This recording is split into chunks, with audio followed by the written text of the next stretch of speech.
ایک خوبصورت شہزادی جس کا نام رپنزل تھا، وہ ایک ایسے ٹاور میں رہتی تھی جہاں صرف ایک چھوٹی سی کھڑکی تھی اور کوئی دروازہ نہیں تھا۔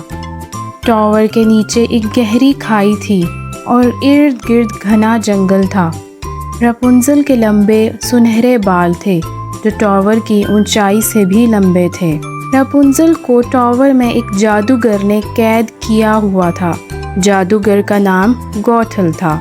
وہ ہر روز صبح آتی اور نیچے کھڑے ہو کر کہتی، رپنزل اپنے لمبے بال نیچے پھینکو۔ رپنزل اپنے لمبے بال نیچے پھینکتی اور گوتھل انہیں پکڑ کر اوپر چڑھ جاتی۔ گوتھل بہت ظالم تھی۔ وہ چاہتی تھی کہ رپنزل ہمیشہ ٹاور میں قید رہے۔ ایک دن جب رپنزل اپنے کمرے میں اکیلا محسوس کر رہی تھی، اسے دور سے ایک آواز سنائی دی۔ وہ کھڑکی کے پاس گئی اور نیچے دیکھا۔ وہاں ایک شہزادہ گھوڑے پر سوار تھا۔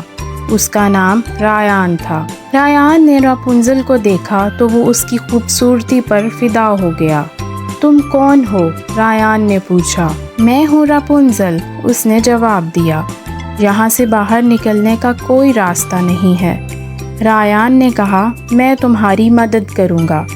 لیکن رپنزل نے کہا، یہاں سے اترنا مشکل ہے۔ گوتھل جادوگر ہمیشہ نظر رکھتی تھی۔ رایان ہر روز شام کو ٹاور کے پاس آتا اور رپنزل سے باتیں کرتا۔ رایان نے رپنزل کو دنیا کے بارے میں بتایا، رنگ برنگے پھولوں کے باغ، خوشبودار ہوا اور آزاد پرندوں کے بارے میں بتایا۔ رپنزل نے بھی بتایا کہ وہ آزاد ہونا چاہتی تھی، پھولوں کو چھونا چاہتی تھی اور دنیا دیکھنا چاہتی تھی۔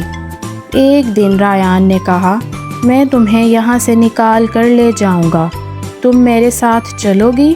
رپنزل نے خوش ہو کر ہاں میں سر ہلا دیا۔ لیکن ایک دن گوتھل نے رپنزل اور رایان کی باتیں سن لی۔ وہ اتنی غصے میں تھی کہ اس کے چہرے کا رنگ بدل گیا۔ تم نے مجھے دھوکہ دیا، گوتھل چلائی۔ اس نے رپنزل کے لمبے بال کاٹ دیے اور اسے جنگل میں اکیلا چھوڑ دیا۔ گوتھل نے رایان کو بھی ٹاور سے نیچے پھینک دیا، جس سے اس کی آنکھیں بند ہو گئیں۔ اب رپنزل بیچاری جنگل میں اکیلی تھی۔ اسے نہیں پتا تھا کیسے واپس آنا ہے۔ رایان کو بھی کچھ نظر نہیں آ رہا تھا اور وہ بھی جنگل میں بھٹک رہا تھا۔ رپنزل نے کبھی ہمت نہیں ہاری۔ اس نے جنگل میں ایک چھوٹا سا گھر بنایا۔ وہ پھول چنتی، پتیاں جمع کرتی اور چھوٹے موٹے جانوروں کے ساتھ دوستی کرتی۔ وہ ہر وقت رایان کے بارے میں سوچتی۔ رایان بھی جنگل میں بھٹک رہا تھا۔ ایک دن اس نے ایک آواز سنی۔ وہ آواز رپنزل کی تھی۔ وہ اس کی آواز کی طرف بھاگا۔ رپنزل، رپنزل تم کہاں ہو؟ رایان نے پکارا۔ میں یہاں ہوں، رپنزل نے جواب دیا۔ رایان کی آنکھوں کا جادو ٹوٹ گیا اور اس کی آنکھیں ٹھیک ہو گئیں۔ اب دونوں آزاد تھے۔ وہ ایک دوسرے کے ساتھ شہر واپس آئے۔ رپنزل نے اپنے لمبے بال پھر سے بڑے کر لیے، لیکن اب وہ انہیں آزادی سے پھینکتی تھی۔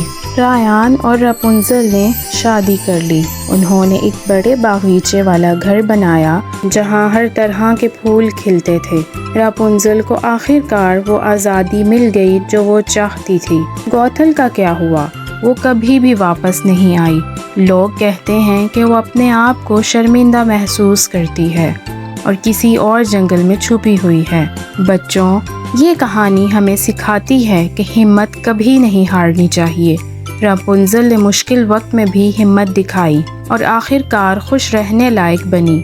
سچے دوست ہمیشہ آپ کی مدد کرتے ہیں، چاہے حالات کتنے بھی مشکل کیوں نہ ہوں۔ اگر آپ کبھی کسی مشکل میں پھنسیں تو یاد رکھیں، ہمت رکھیں، محنت کریں اور اپنے سچے دوستوں پر بھروسہ کریں۔